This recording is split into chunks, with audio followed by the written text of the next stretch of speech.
Good morning, I'm Mai Rodriguez. Welcome to Pathways to Success, where we turn the spotlight on the heroes of the Philippine economy, our micro, small, and medium enterprises. We follow their inspiring journey and give great insight on what it takes to scale up their business. From fine dining restaurants to trendy pop-up stalls, the food industry is always evolving. But one exciting trend that's shaking things up is food trucks. These mobile kitchens are more than just a novelty. They're a growing business model that brings great food closer to where the people are. Today, we're excited to have the head of the Philippine Mobile Food Truck Association, Jade de Leon. Jade will share with us the growth of the food truck industry and what it takes to succeed in the business. Jade, welcome to the show. Good morning, Mai. Thank you for having me. It's good to have you here. Now, before we go into the Philippine food truck landscape, let's first explore its roots. The concept first gained popularity in the U.S. Yes. late 19th century. Yes. When did it start here in the Philippines? I would say that a lot of the influence that started it here was the food truck race shows that started in around 2000. But then really,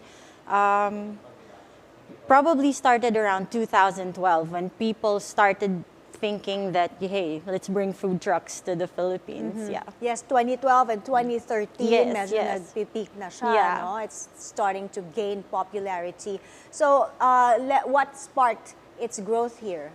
Actually, I think during that time, since there was a lot of news and perks around the food truck scene in the States, a lot of people started parking or finding parking for their own food trucks. We chanced upon an area around Makati, and we realized, hey, there's more food trucks here pala. We weren't alone because my husband and I ventured into it not knowing that there were other food trucks around already. And so from there, it was actually an initiative of my husband and I, more on him, that he said, you know, we shouldn't be competing with these food trucks. In fact, since it's such a new industry, we should be building ourselves together. And so since there's no industry yet in the Philippines, let's build something together with this group, whoever's here, and let's strengthen ourselves by binding together. And so that's what happened. Back in 2013, there were about 13 food trucks that started the Philippine Mobile Food Truck Association. And since there were there was nothing governing us, what we did was, as a group, as these food truck owners, and these are like, chefs that came out from culinary school and people who have been in the food industry for such a long time already, we put our best practices together, created our bylaws and how we're going to operate as a group. And this actually opened a lot of avenues for us. So you started with 13 members Yes. in the group. Kasi of course, maliit lang yung community nyo, no? So you At the start. you thought, okay, why not support each other? Yes. Okay, so let's talk about the association. What is the role of the PMFTA in promoting the food truck industry? Basically, it's just, we're like a family inside there. We constantly look for opportunities to how we can partner up with, like, let's say, land developers, or our first stint, if I can mention, was in Pasig. And this was in 2013. It was 13 food trucks. We started parking there one afternoon, and we weren't sure if people would come, but that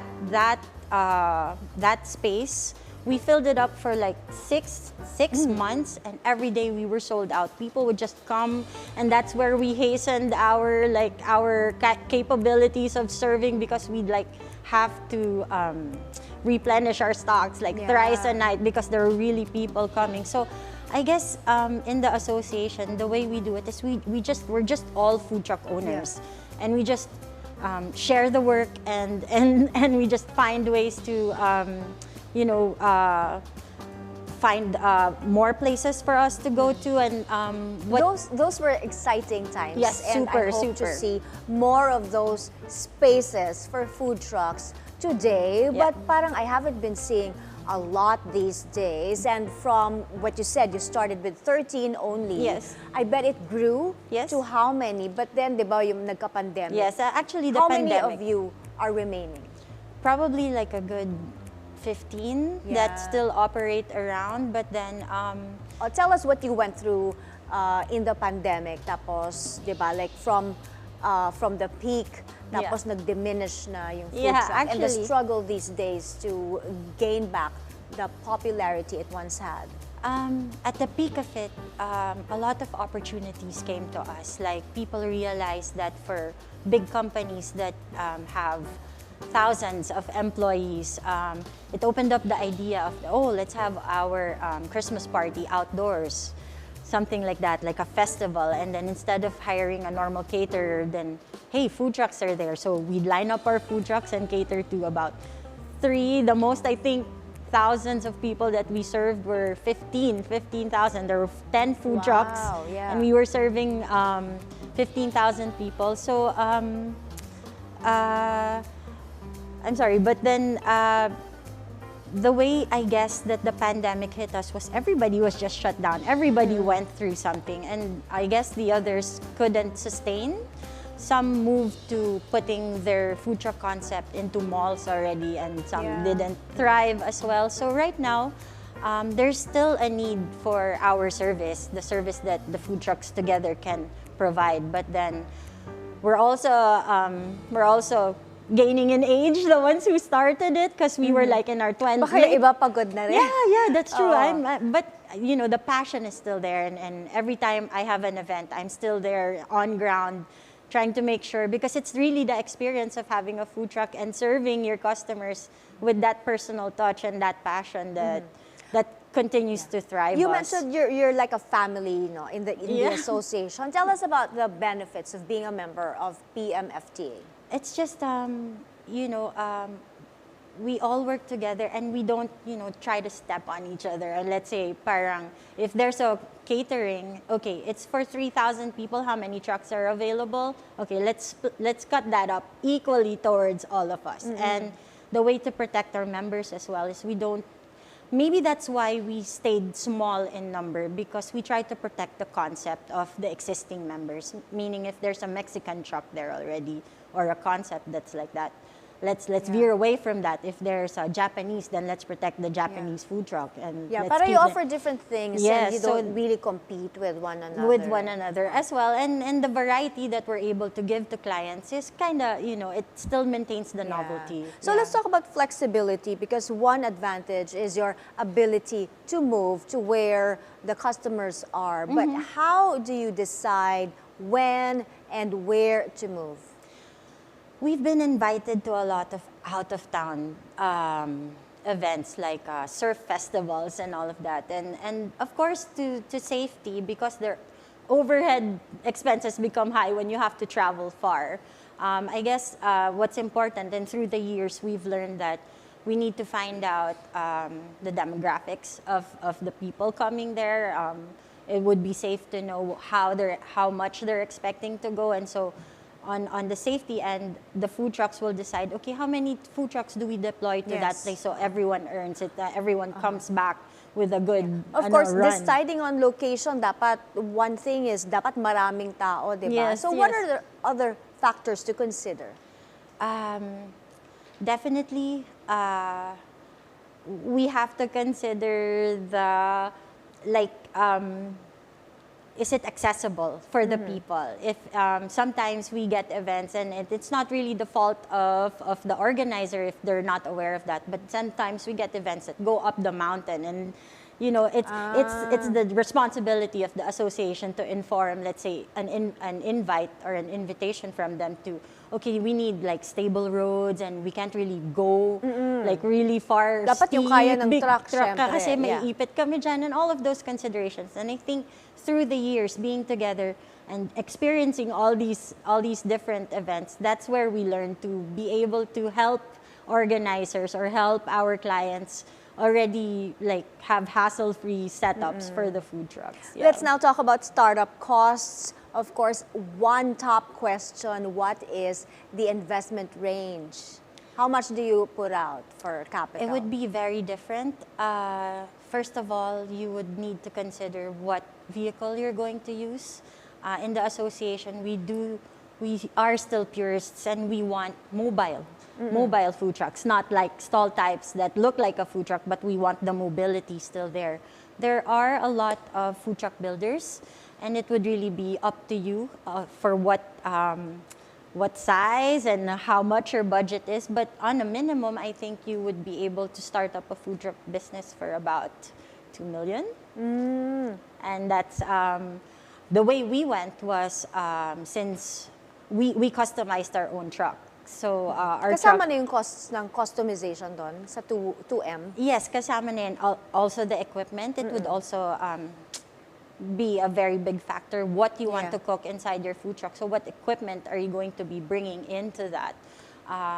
Those considerations. But I know food trucks that amount to like 17 million in but these are for bigger brands, of course. But for us, and that's why we maintained that in the Food Truck Association, we had inquiries of bigger brands trying to come in, but then we wanted to protect the SME part of us, that we're like families and we're like, budding chefs who want to bring out our food. We maintained that our group was just SMEs. Okay. So a safe 2 to 5 million, Yeah. I think, is a good investment to start with. We will have more to discuss about the dynamic food truck industry. Up next, we'll talk about how to start your own food truck business. Stay tuned.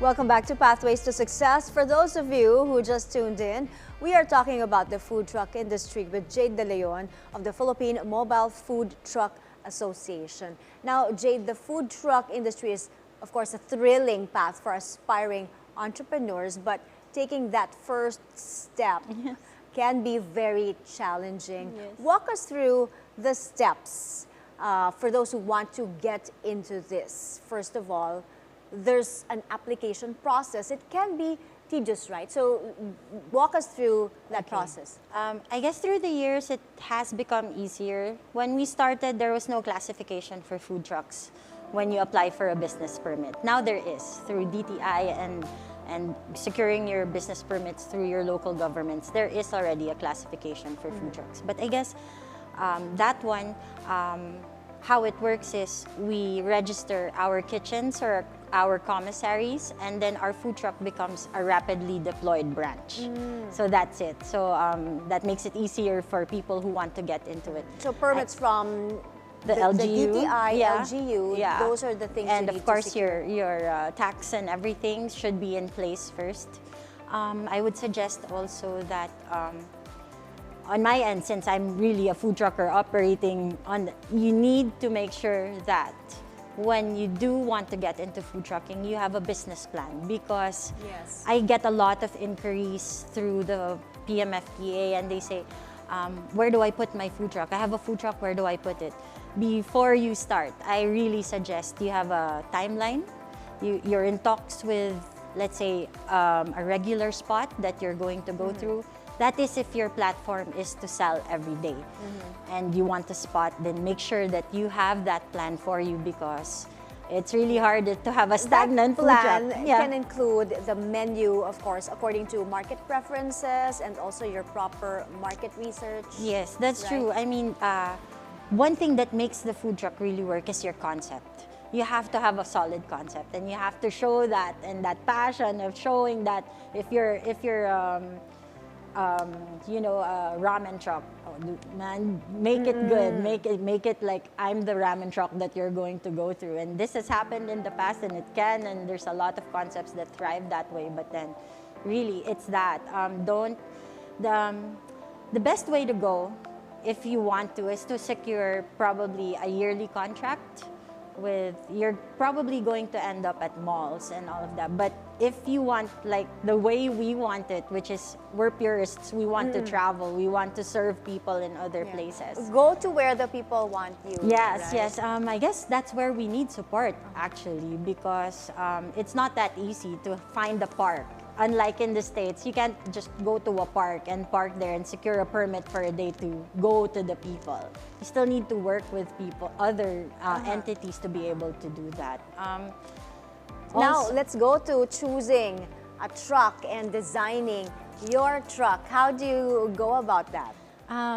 What we did was we worked with the chefs also in the start of our community or our group, just to see, because you have limited space, definitely. And so you need like the most efficient but space-saving equipment that you can put in your food truck.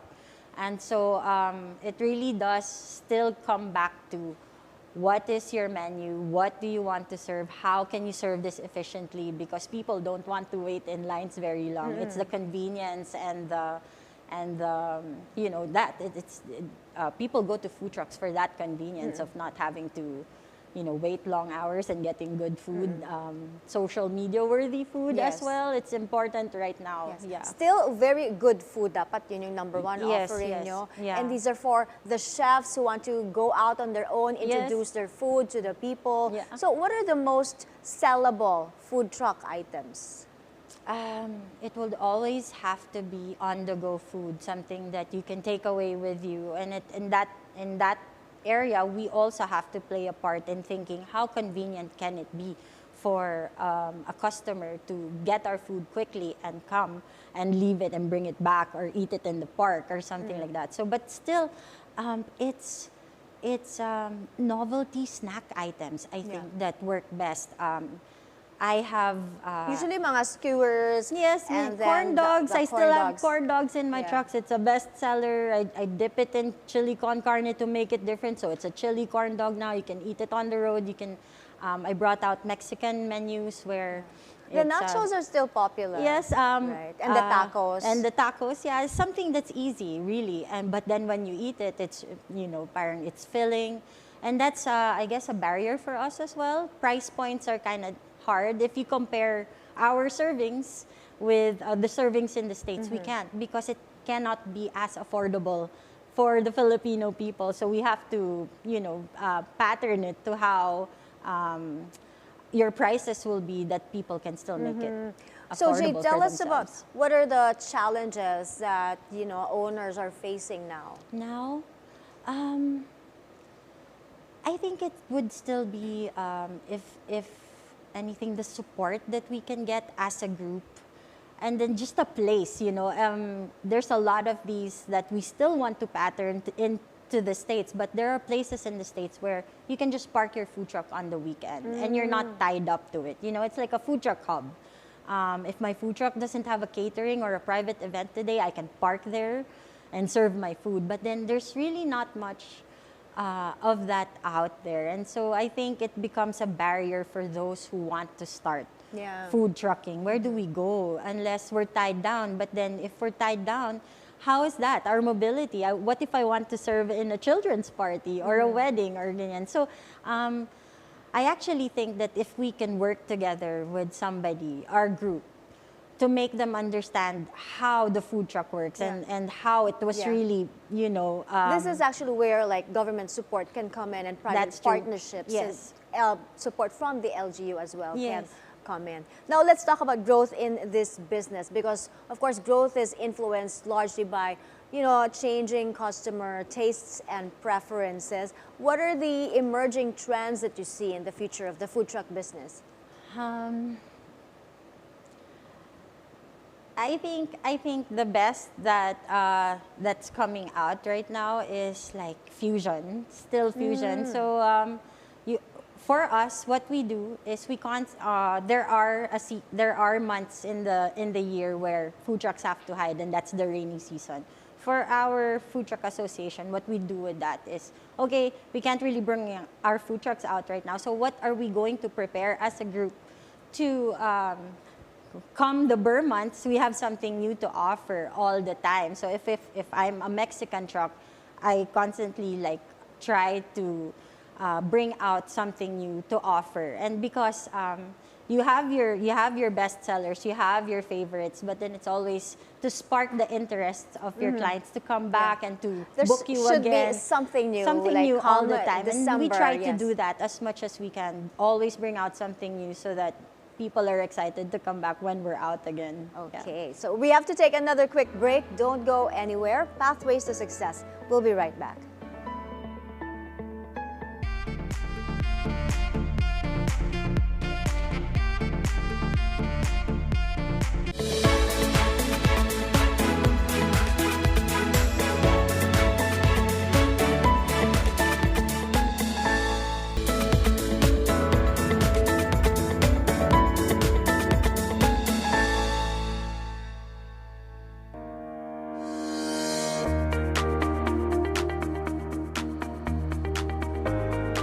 Welcome back. Here's some good news for our MSMEs.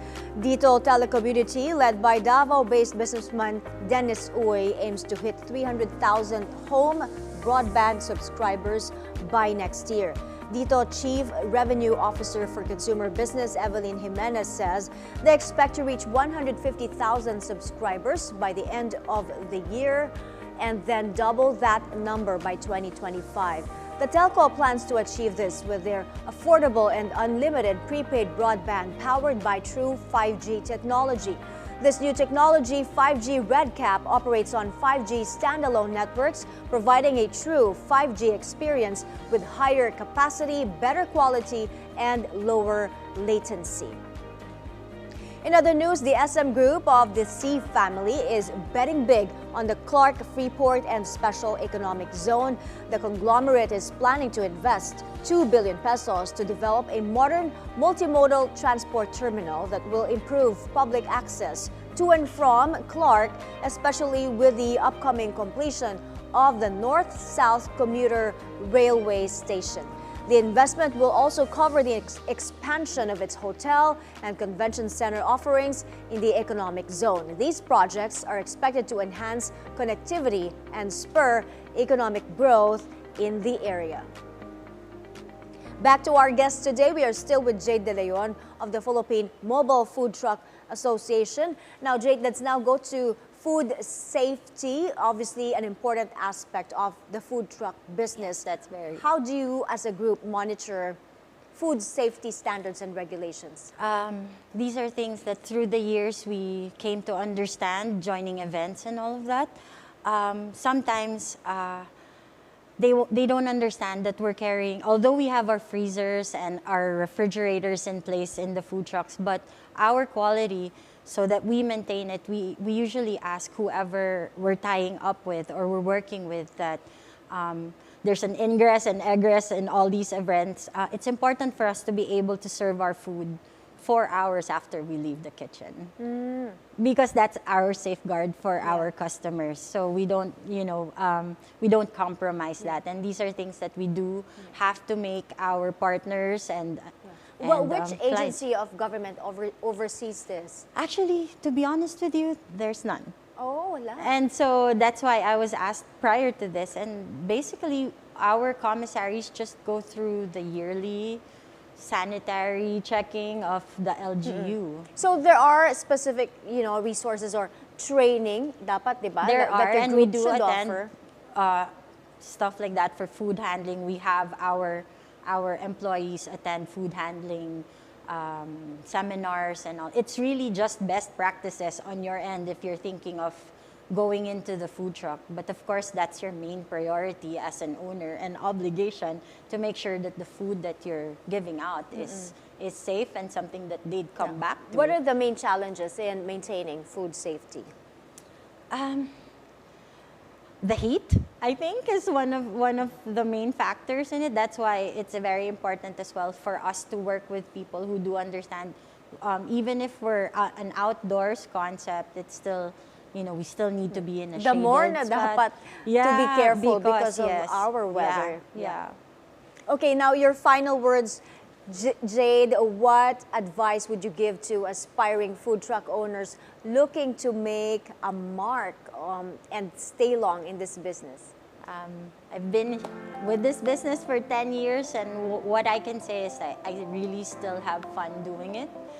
You have to have the passion for it's so cool. It's so cool being in the food truck industry. It's so cool traveling, far places and being able to sell your food, and the reception that you get from customers who are just excited to eat from a food truck. My main advice really is, you make sure that you have a plan for your food truck. And this is the most that I've encountered with those inquiring, because they've built a food truck and they don't know what to do with it. So I guess the most important advice I can give you is, you know your platform, you know your program. Are you going to park your food truck and settle for a yearly lease at some place? This is safe. But if your program in your head for food trucking is really being a food trucker and traveling a lot, you have to make the necessary steps. Yes. Thank you, Jade. I hope more exciting times for the food truck Thank you. business, and I hope to see more food trucks. Good luck to you and more power to your group. Thank you. Thanks for tuning in as we explored the exciting food truck culture. I'm Mai Rodriguez. Stay with us for more inspiring stories on Pathways to Success, only here on BNC, the Billionario News Channel.